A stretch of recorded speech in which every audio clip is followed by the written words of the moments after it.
What's up guys, Cliff with Import Face Off here. On today's video I'm going to talk about how to win at car shows. 10 tips, and one of them is even kind of a hack.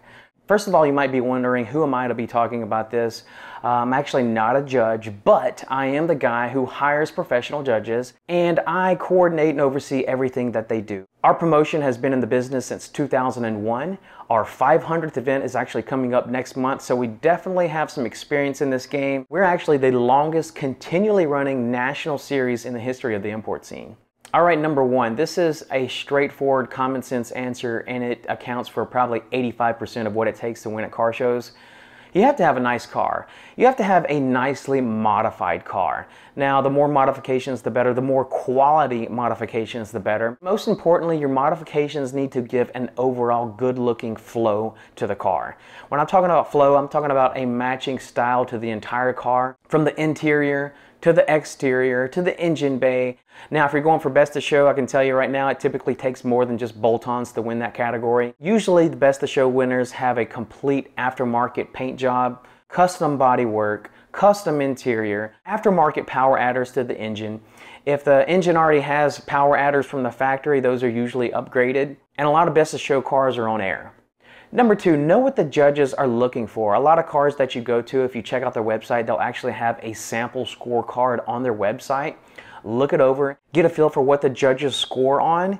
For example, our scorecard, it's a 100-point judging system, and you might be surprised to see what we actually give points for. One example is display. We actually give points for that. Another thing, if you look over the scorecard, you'll actually notice that we give points on cleanliness for all the different categories.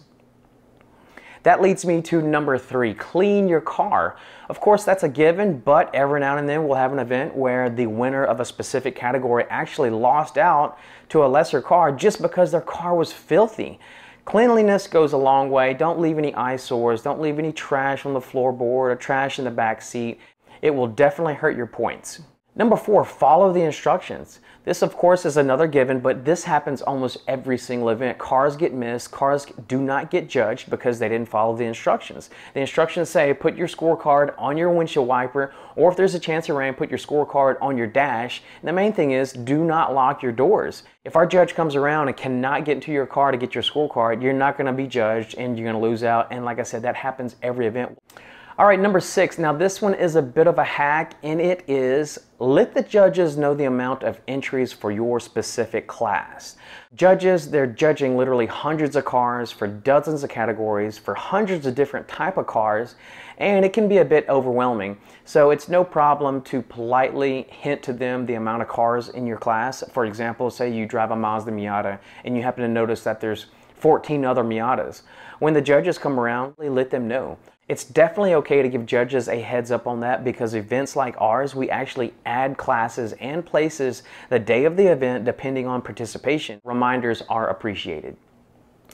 Number seven, talk to the judges. Feel free to give some quick mentions here and there on your build. Now, please don't go talking their head off. Time is limited. They can only spend so much time on each car. Give them information on the car that they can't see. Point something out to them that they might not first notice. Example, if you have stitching on the headliner or something. It's no problem to bring that to their attention.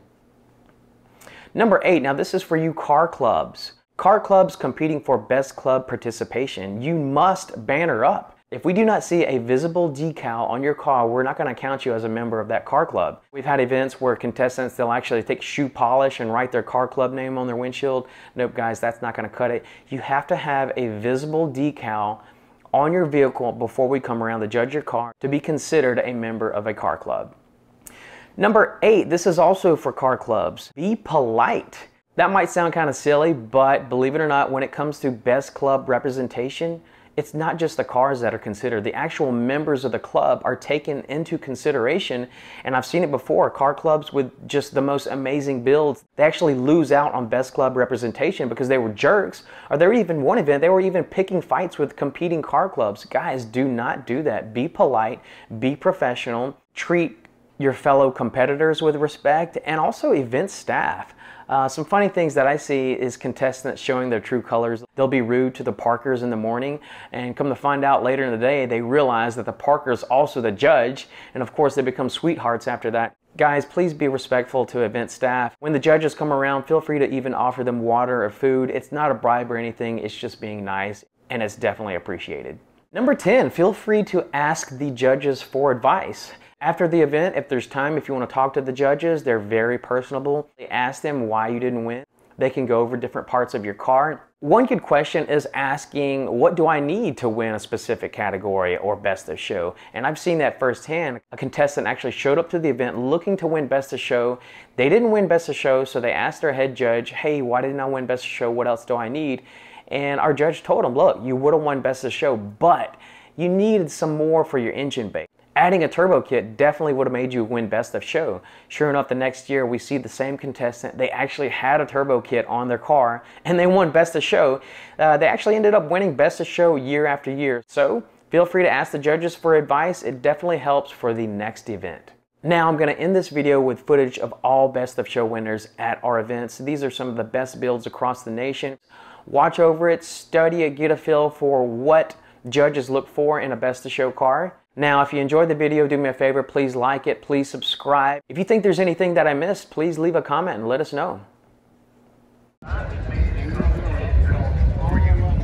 There's one.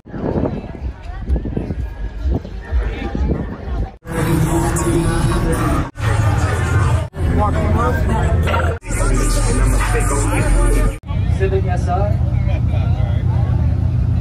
This goes against Johnny Oso with the cooler speed.